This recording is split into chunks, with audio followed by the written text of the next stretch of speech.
Hey, what's going on, guys? This is LPN here with Games Radar, and today I'm going to be showing you a character walkthrough starting with Cammy. So we're going to begin by showing off some of her normals. Start with her punches and her kicks. They're all very similar to her Street Fighter X counterpart. Nothing very new at all. All of her stuff are pretty much intact. She can still do frame traps from crouching light punch, standing medium punch, crouching medium kick from the crouching fierce punch still works. A little bit of her changes are on her anti-airs with her close standing medium punch and close fierce punch. If your opponent actually neutral jumps, it's going to be a lot more difficult to hit him with it. The active frames on it seems like it got reduced, and the hitbox on it is a lot smaller as well. So normally you could just go right underneath and hit him, but now it's going to be a lot more difficult to do so. So that's going to take away some of your viable anti-airs. And of course now we're going to move on to her crossovers. She still retains the crossover light kick. Still a great tool. A newest addition to her crossover game is going to be with her jumping roundhouse. So now it's a lot easier to land on it. You don't have to do a lot of setups at all. From here, just jump in, and it's really ambiguous, and if you do land it, it leads to a huge chunk of damage as well. So on to her special moves. She also has her instant dive kicks back again. The same execution, height execution is still the same, but the only difference is that it's extremely slow now. And it's very telegraphed. As you can see, there's a green marker on her, and she calls out cannon spike when it activates. But the good thing about it is actually it still creates the same hit stun as it did back in Super, even with the EX version.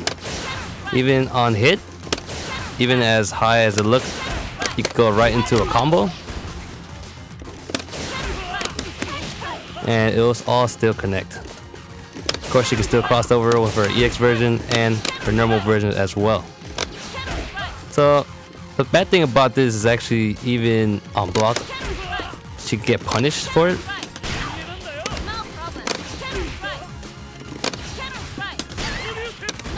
So if you're going to be using a air cannon spike, it's probably best to use the EX version because it's going to be the safest one because it creates the most hit stun.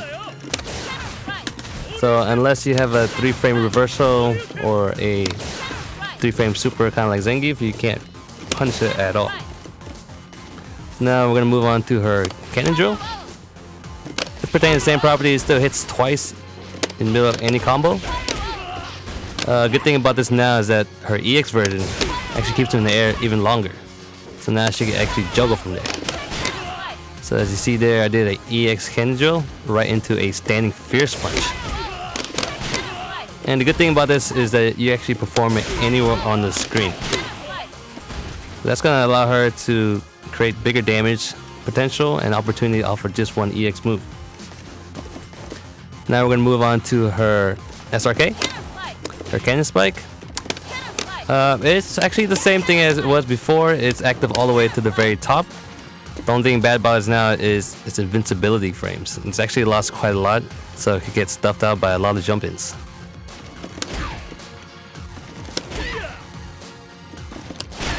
So as you see there, even though I hit him, I still had to trade. It wasn't a clean win. So try one more time. So sometimes even you want to do as late as possible, you'll get stuffed out. So the only way to actually use this viably is that you want to use it early head on. Now we're going to move on to her super art. The super art is actually going to be her combination of her super animation and her ultra from Street Fighter 4. Good thing about this is that you can actually combo it from anywhere now. So just like before how I did the EX move, you can actually do it right into super.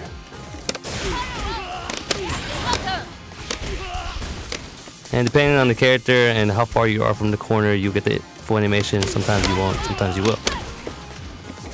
But you guys understand the gist of it. And now on to her cross art. Cross art is actually a 2-hit animation. You use it as an anti-air, you actually combo in the middle, especially in the corner.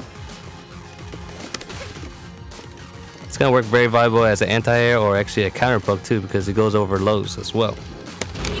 But the only thing bad about it is that its range isn't as great as most characters' cross arts. So if you use it low, It'll go right over it and it'll be the clean because it hits mid.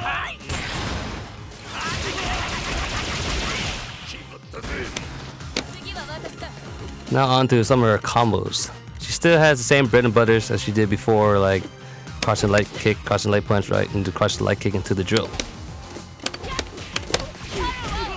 So it still connects. It's actually a lot easier to land this one than it did before. Another combo she has, she actually used the instant cannon spike right into crouching fears. And one of the more advanced combos she can do is it's gonna be from the corner, so you get to jump in, and you're gonna be using the EX version. And from there you can actually link into the Staying Fierce Punch into a roundhouse cannon spike, and you're gonna deal a good amount of damage. Another one you can do is actually just hit confirming from any EX cannon spike, especially in the corner. From here, you either hit confirm to a Standing Fierce, or actually you could do that. You're tagging your partner. From there, you create some damage opportunities there. Besides that, Cammy's overall game plan is pretty similar as it was before, even with the new addition of her juggle properties off her EX move. Her moves are very similar, just like her hooligan before. They all pertain to the same properties. So I would say she's still a rushdown character. With the new addition of her crossover roundhouse, it's gonna make her a lot better. So this is LPN, and that wraps up for the Cammy character walkthrough. Be sure to check back at Games Radar for more character walkthroughs.